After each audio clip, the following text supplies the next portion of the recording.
First time కనుక channel చూస్తే subscribe చేసుకోరి. ఈ వీడియోలో ఫ్యామిలీతో మన హైదరాబాద్ నుంచి భద్రాచలం వెళ్ళాలో నేను ఫస్ట్ నుంచి లాస్ట్ వరకు వివరిస్తాను, జాగ్రత్తగా చూడండి. అయితే ఇది వచ్చేసి ఏంటంటే చెర్లపల్లి బస్ స్టాండ్. ఇక్కడే మనల్ని బస్సు దించుతారు. ఇక్కడ నుంచి మనం ఏం చేయాలంటే కొంచెం జస్ట్ ఒక 100 మీటర్స్ ఉంటుంది. నడుచుకుంటూ ఏం చేయాలంటే లోపలికి వెళ్ళాలి. ఇది వచ్చేసి ఏంటంటే సెంటర్ ఏరియా. అయితే మాకు ట్రైన్ వచ్చేసి ఏంటంటే నైట్ ఉంది. సో అందుకనే మేము ఏం చేసినాం అంటే ఇక్కడికి రావడం అనేది జరిగింది. అయితే ఫస్ట్ నేను అనుకున్నా కదా ఫ్యామిలీ తోటి వెళ్తున్నాం, ఎలా ఉంటుందో ఏమో అని చెప్పేసి అక్కడి నుంచి చెర్లపల్లి నుంచి నడవాలంటే సో ఎవరేం టెన్షన్ పడాల్సిన అవసరం లేదు. రైల్వే స్టేషన్ ఉంది కాబట్టి చాలా మందికి ట్రైన్స్ అనేటువంటిది నైట్ టైంలో ఉంటాయి కాబట్టి ఇక్కడ రష్ అనేటువంటిది చాలా ఉంటుంది. కాబట్టి ఫ్యామిలీతో వచ్చేటువంటి వాళ్ళు ఎలాంటి టెన్షన్స్ అనేది పడాల్సినటువంటి అవసరం అనేది లేదు. ఇంకా వచ్చేసి ఏంటంటే ఇంకా ఈ చుట్టుపక్కల వచ్చేసి ఏంటంటే ఇంకా కొంచెం స్టే చేయడానికి కొంచెం హాస్టల్స్ లాంటివి కూడా ఉన్నాయి. ఫుడ్ కూడా దాదాపు వచ్చేసి ఏంటంటే నైట్ టైం మొత్తం అవైలబుల్ ఉంటుంది. సో ఇది వచ్చేసి ఏంటంటే రైల్వే స్టేషన్లోకి మేము ఎంటర్ కావడం జరిగింది, చెర్లపల్లి రైల్వే స్టేషన్. దీనికి సంబంధించినటువంటి వీడియో కూడా నేను ఇంతకుముందుకు చాలాసార్లు పెట్టినా. సో క్రౌడ్ అయితే చాలా ఉంది. ఇది ఇప్పుడు ఈ టైం వచ్చేసి దాదాపు 10 అవుతుంది. అయినా కానీ చూడండి ఎంతో క్రౌడ్ ఉంది. మేము అనుకున్నాం మా ట్రైన్ వచ్చేసి ఏంటంటే 10:30కి ఉంది. సో కాబట్టి మంది ఎలా ఉంటారో అని చెప్పేసి భయం అయింది. కానీ చాలా అంటే చాలా మంది ఉన్నారు. సో కాబట్టి మీరు కూడా ఎవరు ఏం టెన్షన్ పడాల్సిన అవసరం లేదు. రైల్వే స్టేషన్ అయితే చాలా అంటే చాలా బాగుంటుంది, నీట్నెస్గా ఉంటుంది, క్లీన్నెస్గా ఉంటుంది. సో ఇక్కడ వచ్చేసి ఏంటంటే దాదాపు వచ్చేసి ఏంటంటే మనకు సికింద్రాబాద్ స్టేషన్ ఉంది కదా, ఆ సికింద్రాబాద్ స్టేషన్ వచ్చేసి ఏంటంటే ఇప్పుడు కన్స్ట్రక్షన్ వర్క్ జరుగుతుంది. అందులో భాగంగా వచ్చేసి ఏంటంటే చాలా ట్రైన్స్ వచ్చేసి ఏం చేసారు అంటే ఇక్కడికి చెర్లపల్లికి మలపడం అనేది జరిగింది. సో ఇది మేము చెర్లపల్లిలో వచ్చేసి ఏంటంటే రైల్వే స్టేషన్. ఇది రైల్వే స్టేషన్ బయట సైడు. అయితే మనం అక్కడ దిగినప్పుడు ఒక సైడ్ ఉంటుంది, తర్వాత ఇక్కడ నుంచి ఇంకో సైడు, అంటే మనం బస్సులలో వస్తేనే ఇక్కడ దించేస్తారు. ఒకవేళ అక్కడి నుంచి నడుచుకుంటూ రావాలంటేనేమో మనం ఫస్ట్ అక్కడ దించిన కాడ వస్తారు. ఇది జాగ్రత్తగా గమనించుర్రి. ఇక్కడ క్యాబ్స్ కానీ ఆటోస్ కానీ అవన్నీ ఇక్కడ నుంచి అవైలబిలిటీ ఉంటాయి. ఇది లోపల ఫోటోషూట్ పాయింట్, అంటే ఎవరైనా ఫొటోస్ కానీ ఏదైనా తీయాలంటే ఇక్కడ దిగుతారు. మెయిన్ ఈ హ్యాండ్ ఉంది కదా, ఈ చేయి దగ్గరనే వచ్చేసి ఏంటంటే చాలా మంది ఫొటోస్ దిగుతారు. ఇంకా రైలు కొంచెం టైం వేస్ట్, అంటే టైం లేట్ ఉందనుకో, ఆ టైం లోపల అందరు వచ్చేసి ఏం చేస్తుంటారంటే తిరిగి చూడొచ్చు. చాలా అంటే చాలా బాగుంటుంది. ఇది వచ్చేసి అదే ఎగ్జిట్ వచ్చేసి ఇక్కడ నుంచే మనకు బస్సులు కానీ అవన్నీ కానీ అందుబాటులో ఉంటాయి చెర్లపల్లి రైల్వే స్టేషన్లో. ఒకసారి చూసుకోరి. ఇంకా వచ్చేసి ఏంటంటే ఇప్పుడు లోపల ఉంటుంది కదా, చాలా అంటే చాలా బాగుంటుంది. పిల్లలు ఆడుకోవడానికి కానీ, ఇంకా తర్వాత ఈ వాల్స్ పైన ఉన్నటువంటి పెయింటింగ్స్ అయితే ఇంకా బాగుంటాయి, చూడొచ్చు. మనకు బోర్ అనేది కొట్టదు. ఇది వచ్చేసి ఇప్పుడు మీకు ఇంకోటి చూపిస్తా. ఇక్కడ వచ్చేసి ఏంటంటే ఇవి వెయిటింగ్ హాల్స్, చాలా అంటే చాలా బాగుంటాయి వెయిటింగ్ హాల్స్ కూడా.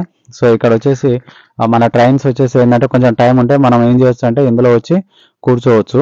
ఇందులో కూర్చొని ఏదైనా ఫుడ్ కనుక తెచ్చుకుంటే మనం తినొచ్చు, తిని కొంచెం రెస్ట్ అనేటువంటిది తీసుకోవచ్చు. అయితే ఈ రూమ్స్లో వచ్చేసి ఏంటంటే టీవీలో డిస్ప్లే చేస్తారు, ఏ ట్రైన్ ఎప్పుడు వచ్చింది, ఎక్కడి నుంచి ఎలా వెళ్ళాలి అనేటువంటిది కూడా ఉంటుంటుంది. సో కాబట్టి మనం ఏం టెన్షన్ పడాల్సిన అవసరం లేదు మన ట్రైన్ ఏంది అని చెప్పేసి. అయితే అనౌన్స్మెంట్స్ కూడా వస్తూనే ఉంటాయి, మీ ట్రైన్ వస్తుంది అది అని చెప్పేసి. మా పిల్లలు వచ్చేసి ఏం చేస్తారంటే అన్నం చపాతీ తీసుకొచ్చినాం, ఆ చపాతీ వాళ్ళు ఏం చేస్తారంటే తినడం అనేది కూడా జరుగుతుంది. సో ఓవరాల్గా చూస్తే రైల్వే స్టేషన్ అయితే చాలా అంటే చాలా బాగుంటుంది. సో మా టైం అయిపోయింది, మాకు అనౌన్స్మెంట్ కూడా వచ్చింది మా రైలు వచ్చిందని చెప్పేసి. సో వెంటనే సరే వెళ్దాం అని చెప్పేసి ఏం చేస్తున్నాం అంటే మేము ఆ రైలు వద్దకు వెళ్ళడం అనేది కూడా జరిగింది. అలా నడుస్తూ మేము రైలు వద్దకు రావడం అనేది జరిగింది. ఇదే మా రైలు. సో వచ్చేసి ఏంటంటే ఇది నైట్ టైం దాదాపు 23:17 అవుతుంది. అంటే దాదాపు వచ్చేసి ఏంటంటే 10:30-11 ఆ టైం లోపల అవుతుంది. మమ్మల్ని ఉదయం దాదాపు వచ్చేసి ఏంటంటే 7 ఆ టైం లోపల దించుతారని చెప్పేశారు. సో కాబట్టి ఏం చేసినామంటే మేము ఈ రైలును చూస్ చేసుకోవడం అనేది కూడా జరిగింది. కొంచెం నైట్ జర్నీ అయితే బాగుంటుంది, ఎందుకనంటే పిల్లలు పడుకోగానే ఉదయం లేచే టైంకి వస్తుంటుంది. కానీ అక్కడక్కడ కొంచెం చిన్న చిన్న ప్రాబ్లమ్స్ అనేవి కూడా ఉంటాయి, కొంచెం మనం అడ్జస్ట్ అనేది అయితే సరిపోద్ది. కానీ రైళ్లలో వచ్చేటప్పుడు ఏంటంటే చాలా జాగ్రత్తలు తీసుకోవాలి ఫ్యామిలీస్కు ముఖ్యంగా. ఎందుకు అనంటే ఏంటంటే ఖచ్చితంగా మనకు స్లీపర్ క్లాసెస్ మనకు సీట్లు అందుబాటులో ఉంటే రావాలి. సీట్లు అందుబాటులో లేకుండా మనం వచ్చినాం అనుకో చాలా అంటే చాలా ఇబ్బందులు పడాల్సి వస్తుంటుంది. ఇది వచ్చేసి రైల్వే స్టేషన్లో. ఇక రైలు కొద్దిసేపట్లో బయలుదేరుతుంది అనగా నేను ఇక్కడ నిలబడి మాట్లాడడం జరిగింది.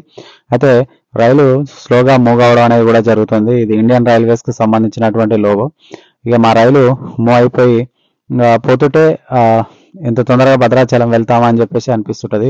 ఫ్యామిలీతో వచ్చేటువంటి వాళ్ళు ఖచ్చితంగా కొన్ని జాగ్రత్తలు అయితే పాటించాలి రైల్వే స్టేషన్లో.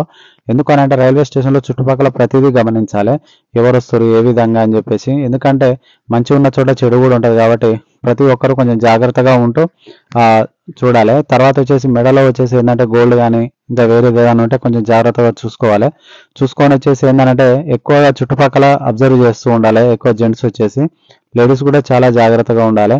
తర్వాత వచ్చేసి ఏంటంటే ఈ వాష్రూమ్స్ కనుక లేడీస్ కనుక వెళ్తున్నప్పుడు తోడుగా వాళ్ళకు ఫ్యామిలీ మెంబర్స్ ఎవరైనా తీసుకొని వెళ్తే బాగుంటుంది. ఎందుకనంటే రైళ్లలో వచ్చేసి ఏంటంటే కొన్నిసార్లు ఇబ్బందికరమైనటువంటి పరిస్థితులు కూడా ఉంటుంటాయి. ఇంకా చూడొచ్చు లోపల మా పిల్లలు పడుకుర్రు. ఇది వచ్చేసి ఏంటంటే ఇక భద్రాచలం రీచ్ అయిపోయినాం. భద్రాచలం రీచ్ అయిపోయిన తర్వాత ట్రైన్ అనేటువంటిది ఏం చేసిందంటే మమ్మల్ని దించేసింది. ఎర్లీ మార్నింగే దించింది. అయితే ఇక్కడ మీరు ఒకటి గమనించాలి, ఈ ట్రైన్ వచ్చేసి మనకు కొత్తగూడెం వరకే ఉంటుంది. మనం ఇక్కడ నుంచి ఏం చేయాలంటే బస్కి వెళ్ళాలి. సో ఇప్పుడు చూడండి టైం 4:49 అవుతుంది. సో చాలా తక్కువనే, మన తెలంగాణ డిస్టెన్సే కాబట్టి, తెలంగాణ బార్డరే కాబట్టి ఏంటంటే చాలా తక్కువ టైం అయింది. అయితే ఈ కొత్తగూడెం నుంచి మనం బస్సులో వెళ్ళాలి. ఒక 1.5 జర్నీ ఉంటుంది, 1.5 2 hours జర్నీ ఉంటుంది. సో ఇది మేము రైల్వే స్టేషన్లో పిల్లలందరూ బాగా పడుకొని ఏం చేశారంటే తెల్లారి లేవడం అనేది జరిగింది.